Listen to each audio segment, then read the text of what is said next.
4 months before Professor Peter Hindmarsh took the stand in the Lucy Letby trial, he had already been quietly let go from the Great Ormond Street Hospital for Children.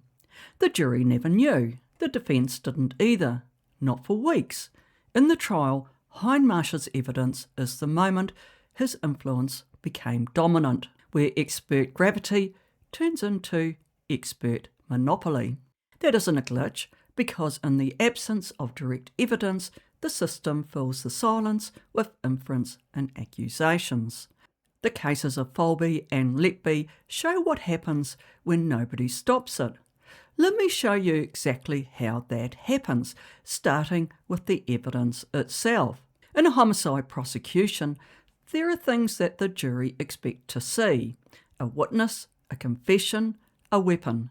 Neither the Letby case nor the Folbigg case had any of them, and that's not an irregularity. 2 cases, 2 countries, 16 years apart, same empty table where the evidence should have been. In the Letby trial, there was no witnesses to any act of harm, no observable assaults, no medically proven mechanism of harm, not one that could explain how a supposedly healthy infant was killed without leaving a trace. The prosecution's medical theories were not established science.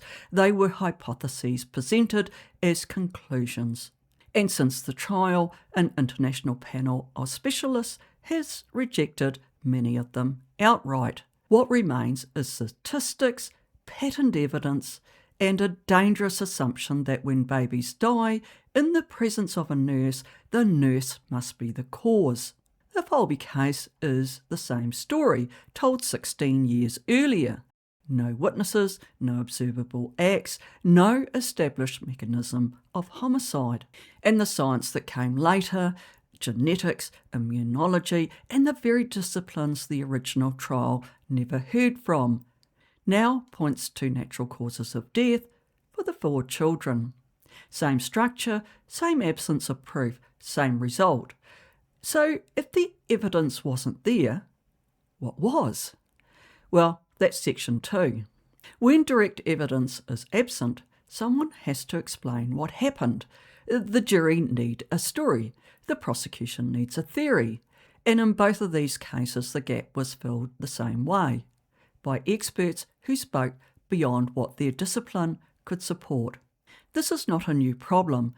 Sir Roy Meadows, a British paediatrician, not a statistician, told a jury that the odds of 2 infants dying of natural causes in the same family were 1 in 73 million. Now, this statistic is mathematically indefensible. It was just simply wrong, but it helped to convict Sally Clark.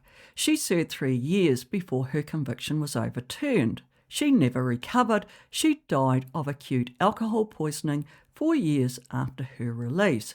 You would think the system would learn, but it didn't. Meadows wasn't the last, and Britain wasn't the only country where this happened. In Canada, Dr Charles Smith became the country's most trusted voice on suspicious infant deaths. For more than a decade, his testimony sent parents to prison. The Gouge inquiry found that Smith's work was deeply flawed, scientifically unsound, and enabled by systemic failures in oversight, failures that had devastating consequences for the justice system itself and the people who were wrongly accused.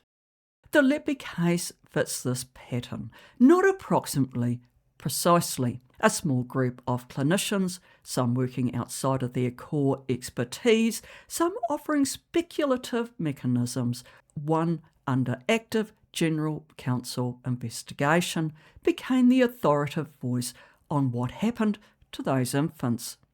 Their interpretations were treated as definitive.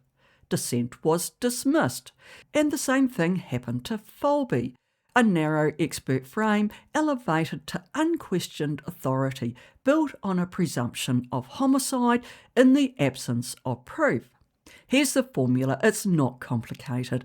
Expert monopoly plus institutional deference equals untested evidence presented as fact. The danger is not that experts make mistakes, because, well, experts do make mistakes. We all do. The danger is when the system stops testing them, when authority replaces scrutiny and the presumption of innocence yields to the presumption of expertise. But this pattern has a face. In the Folbigg case, the name was Dr Allan Cala. Let me show you how this one expert became the entire case. Now, the Folbigg case illustrates what happens when a single opinion acquires enough authority to redirect an entire prosecution. I call this expert gravity, the point at which one interpretation becomes the centre of the case and everything else, dissent, alternative explanations, emerging science, gets pulled into its orbit or pushed to the margins of the case. The gravitational centre here was Dr Allan Cala, the forensic pathologist who conducted the autopsy on Laura, the fourth and final Folbigg child to die. Dr Cala found Laura had myocarditis, an inflammation of the heart muscle, which can be fatal, but he recorded that the cause of death was undetermined, in light of the prior deaths of the other three siblings. His colleagues simply disagreed. Professor Hilton indicated at the 2023 inquiry that he would have certified myocarditis as the cause of death. Professor Caldner, one of Australia's most respected forensic pathologists, agreed. That was the precise moment that the evidence stopped leading and started following. During her 2003 trial, the prosecution relied on the same pattern-based reasoning that underpins Meadows' law, the idea that multiple infant deaths in one family are inherently suspicious. At the inquiry, Folbigg's legal team argued that this pattern-based logic had infected the original prosecution case. Interestingly, during the inquiry, Dr Cala's position shifted. He acknowledged that he could not exclude myocarditis as a cause of Laura's death. The former New South Wales Chief Justice, who led the inquiry, the Honourable Tom Bathurst, concluded there was a reasonable possibility that all four children had died of natural causes. He also found that the prosecution's case on the fourth child had relied on coincidence and tendency reasoning, and that could no longer be sustained. Dr Cala's role matters not because he acted with malice, but because the system permitted a single expert to become the case's organising logic. Because once that centre is formed, the court's capacity to test competing explanations collapse. That is the real danger of expert monopoly, not bad faith, but unchecked authority. And this isn't just an Australian problem. The same structural flaw appears in the Letby case, with one crucial difference. You already know the headline: Hindmarsh was let go from Great Ormond Street Hospital before he testified, and the jury was never told this. But what you don't know is everything else that was kept from them, simultaneously on the very day that he took the stand. Let me pause here for a moment, because what I'm about to tell you about Professor Hindmarsh is not disputed. It's documented, every word of it, and the jury, the 12 people deciding Lucy Letby's fate, heard none of it. Just as Folbigg's prosecution relied on a narrow circle of experts, the Letby trial leaned heavily on a small group of prosecution-aligned clinicians whose interpretations were later challenged by UK and international specialists. One expert in particular, Professor Peter Hindmarsh, is now a focal point of concern. Before the trial, Hindmarsh's honorary contract at the Great Ormond Street Hospital had been terminated 4 months before he took the stand. He remained employed at the University College London hospitals, but the termination was not disclosed to the police or prosecutors before his initial testimony. Then, on the very day he first gave evidence, the General Medical Council opened a fitness to practice investigation. A medical tribunal soon imposed interim restrictions on his work, warning that he may pose a real risk to the public and that the allegations may have the potential to impact on his ability to act as an expert witness. Hindmarsh disclosed the GMC investigation to police on 14 December 2022, nearly 3 weeks after his first appearance. The Crown Prosecution Service waited a further 2 months before informing the defence and told them it would oppose any disclosure to the jury on the basis that the allegations had not yet been adjudicated.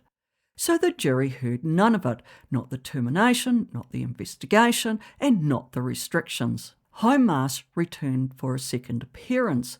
In February 2023, the investigation was still open. The jury still had not been informed. In late 2024, Hindmarsh voluntarily removed himself from the medical register, and this ended the GMC investigation without a finding.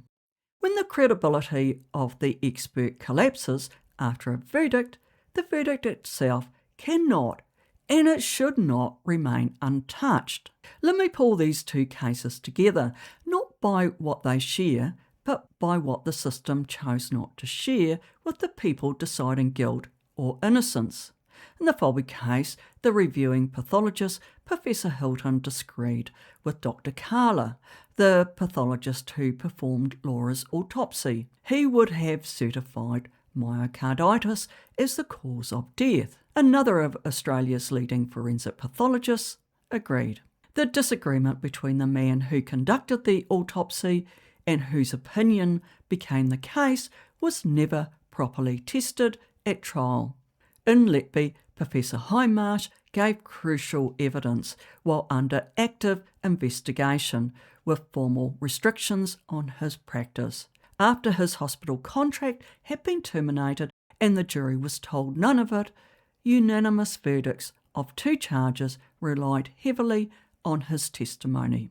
And the 12 people whose job it was to decide did not know. These aren't oversights, they're decisions made by institutions built to prevent exactly this. And here is the question that cuts across both cases, 2 countries and 2 decades. If the system cannot be trusted to disclose the weaknesses in its own evidence, what exactly are we asking juries to do? Guess? The question isn't academic anymore, it's more practical. When the science can't give a definitive answer, when the best experts in the room disagree, or when the evidence simply isn't there, what does the justice system do? I think there are 5 things, so let's start with the first. Expert opinion is opinion. It might sound obvious, but in both these trials it wasn't treated that way. An expert says, I cannot exclude foul play, and somehow that becomes evidence of foul play. That is not science, that's speculation, wearing a white coat. The second follows directly. When science is incomplete, you don't narrow the expertise, you broaden it. In the Folbigg case, no geneticists testified, no immunologists, no cardiac specialists. In Letby, no independent neonatologist was called to review the notes, no toxicologist, no metabolic expert, and these were not coincidences. They were choices.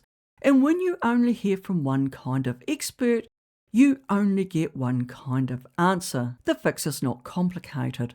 It's more expertise earlier in the case from more disciplines.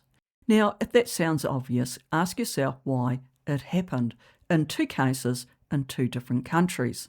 Now, the third is where the system consistently breaks. Unexplained is not a legal synonym for suspicious.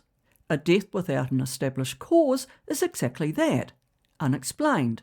It's not evidence of homicide. In both the Folbigg and Letby case, the prosecution's entire case was built on collapsing that distinction. Unexplained deaths became suspicious deaths. Suspicious deaths became, in the jury's mind, murder. That is not a logical chain. It's a rhetorical one, and the justice system is supposed to be better than rhetoric. And here's the uncomfortable part. Both prosecutions knew this distinction. They allowed it to collapse anyway. That's not a mistake. That's strategy. Now, fourthly, when science is silent, the presumption of innocence does not get suspended.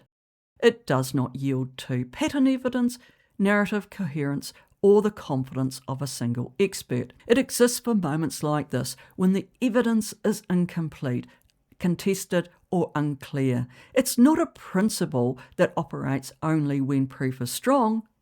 It operates because proof is not strong. Let me say that again, because this is where everything turns. The presumption of innocence does not yield to pattern evidence. And the fifth, courts must be alert to expert monopoly and what I've been calling expert gravity. When one voice becomes the centre of the case, dissent is crowded out. The illusion of certainty takes hold where none in fact exists. The answer is not deference. It is an independent review, peer challenge, and judicial insistence on scientific humility. Let me put this plainly as I can. When the science cannot answer the question without sufficient confidence, the justice system must be willing to say so and to act on it. We do not know is a legally valid conclusion, and where we do not know, we cannot convict. These cases reveal a structural flaw, not a series of isolated mistakes. When science is incomplete, the system should pause. Instead, it accelerates, relying on narrow expertise, untested assumptions, and confidence where evidence should be. The proper course is restraint, multidisciplinary scrutiny, transparency, humility, and the courage to say, we don't know. Because when the cause of death is uncertain, the only lawful conclusion is uncertainty. And when we don't know, we cannot and should not convict. I can't put it any clearer than that. Tell me in the comments, is this a failure of individual experts or a system designed to defer to them? I'm planning a future series. Let me know if there's something you would like me to cover. And in the next episode, we go further. This is where we explore a dangerous blind spot in the justice system, the use of personal diaries as evidence when a system starts treating private thoughts as proof of guilt. Hit subscribe so you don't miss it. And if this resonates with you, subscribe, and I'll see you in the next video.